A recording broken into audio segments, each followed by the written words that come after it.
What is going on, my Atomic Auto Works friends? So today we're talking about muscle cars. We got this beautiful yellow Roadrunner behind me, and guess what? We're about to do a headliner, put some glass in it, and put some trim. And I think what we're going to do is, as we do our projects, we're going to tell you guys a little bit about it to hopefully help you guys either prepare your vehicle for coming to us, or even if you're at home doing stuff, things you might want to know.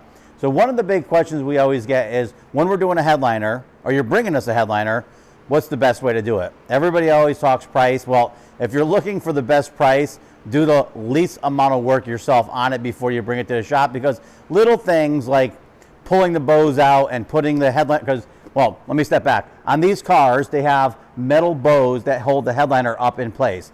Very commonly, people will take and think they're going to save some time and money by pulling all that stuff down. They'll cut the old headliner out, they'll take all the bows down, and they'll hand you them. Well, guess what? On these muscle cars, a lot of them, there's actually 3 positions for each rod, and there's little holes in the side of the cantrels. So you could stick the rod in this hole, or this hole, or this hole, and the same thing on this side. And when you think about it, that's a lot of options for that bow, a lot of options for this bow, and all the bows. There's usually about 5 bows in them.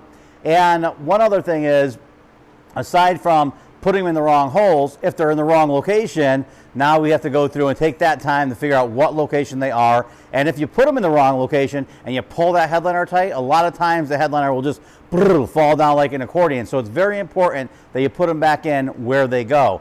So by doing nothing, you save yourself a lot more money, because when the technician at the shop goes to do it, they can literally just pull it out, label everything where it goes, put it back in where it goes with the new headliner, and things go a lot easier and a lot smoother.